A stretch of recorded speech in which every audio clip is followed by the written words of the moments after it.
You just tuned into the Dental Marketer Talks, hashtag TDM Talks podcast. I'm your host, Michael, coming at you with the latest episode.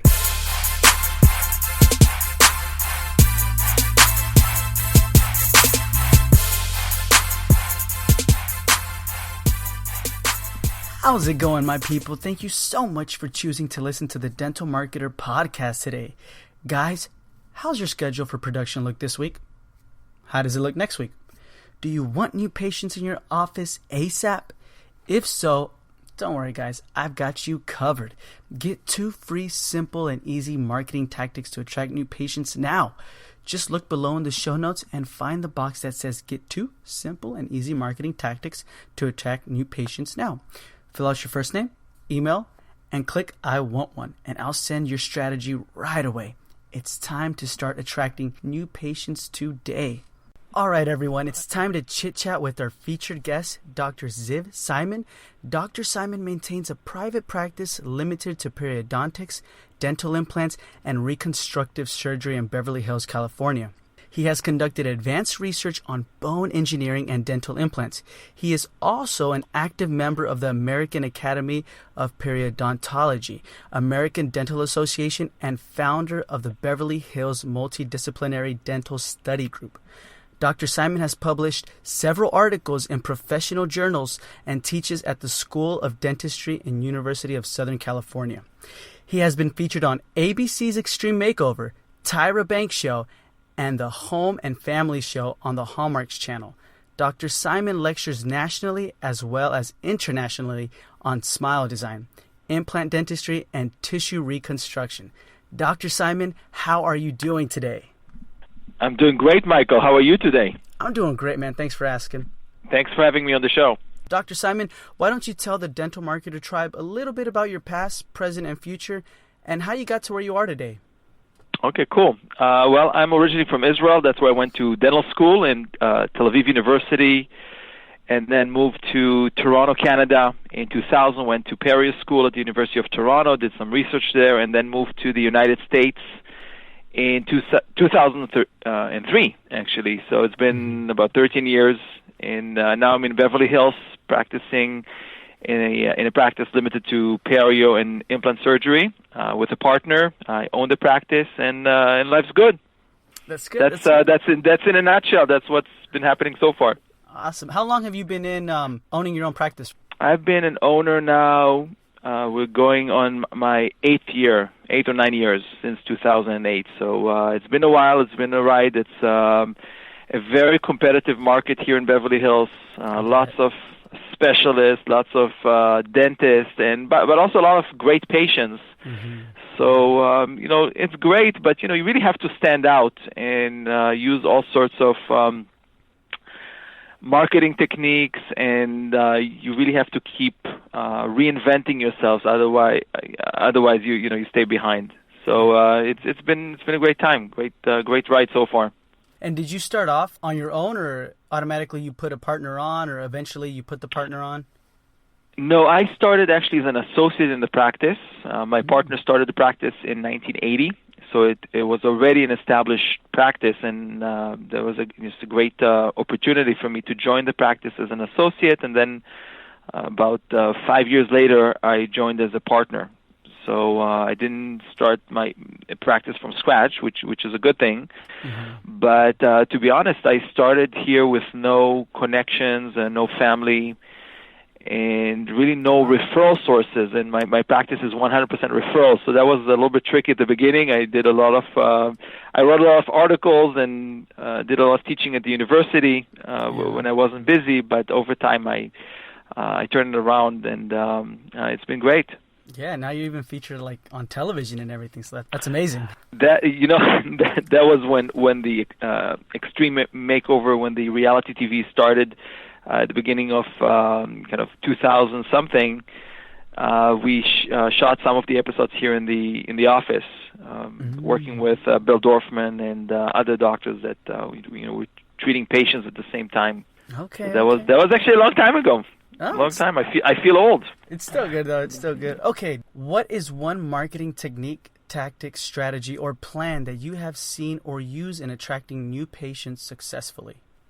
Well, that's a great question. My practice is a specialty practice, so it's 100% referrals with referrals from local dentists and other specialists. So I would say the one thing that really helped me is to convey to patients and dentists that I work with the exact value of what I'm doing. Meaning, it's one thing to have value and have a lot of knowledge and skills, but it's a totally different thing to have what I call a perceived value, where people actually know what you're doing and they know what they're paying for, what they're getting, and why our practice is different than anybody else. So, the technique that I use commonly after I perform a procedure, I take the before and after, and I actually show this to the patient. So, because a lot of our patients don't really remember where they started from.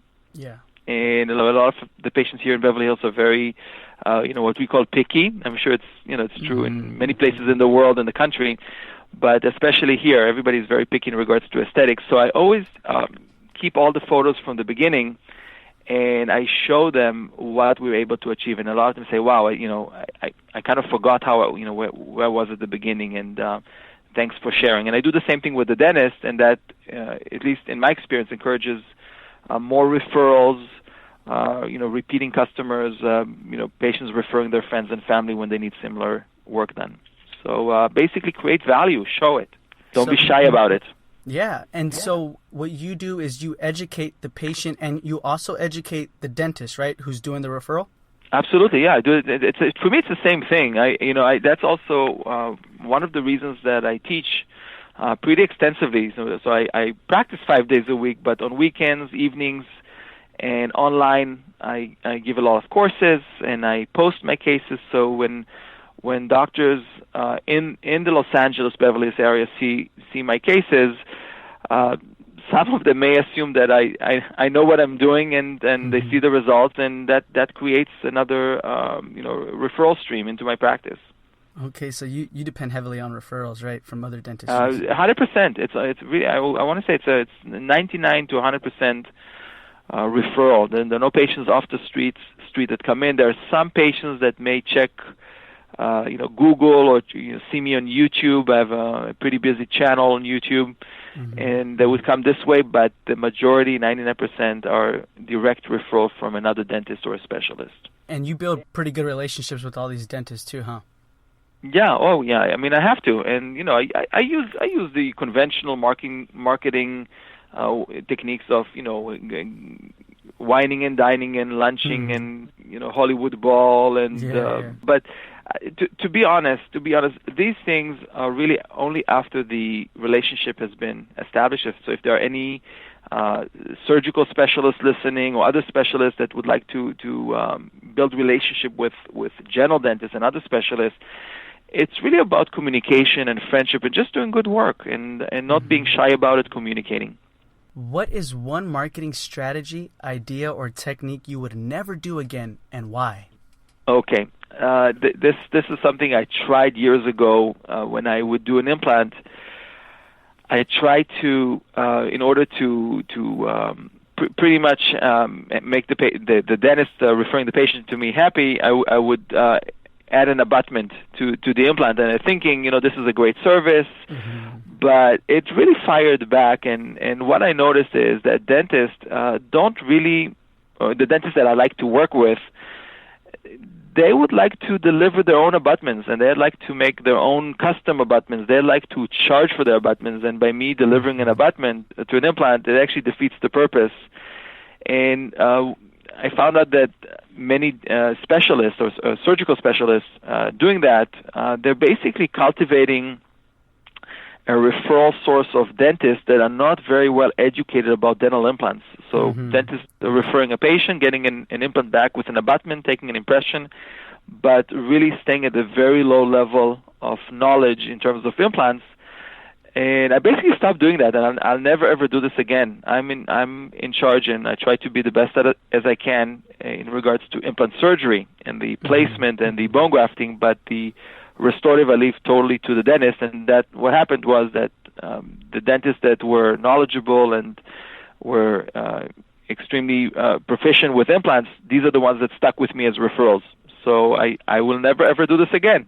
Yeah. Okay. So it goes back to the first technique as far as educating the dentist, right? Absolutely. I mean, I think, if you're doing good work, and it doesn't matter if you're a specialist or a general dentist or anything to do with dentistry, even if you're a hygienist, you do good work and, educate the patient about what you're doing and why you're doing that, and show them the results with photographs and maybe with clinical measurements, with probings, and show them that they're getting value for what they're paying you, and that will create more business for you.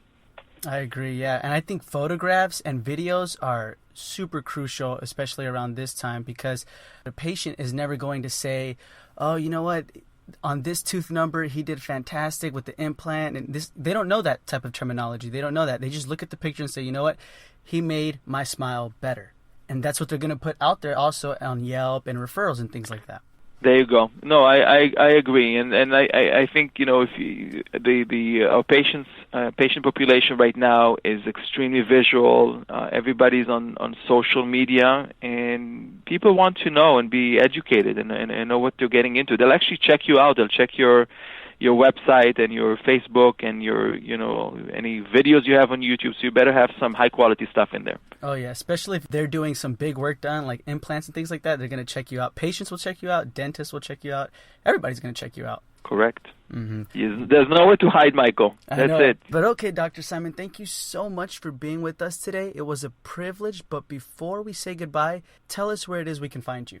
Perfect. So, first of all, you can find me on YouTube. Just put in my name. You'll see a bunch of videos. If you're a dentist listening to that and interested to learn surgery, to be better at surgery as a general dentist, I have a lot of videos. They're all free, so you can really get ahead and learn even sophisticated things online.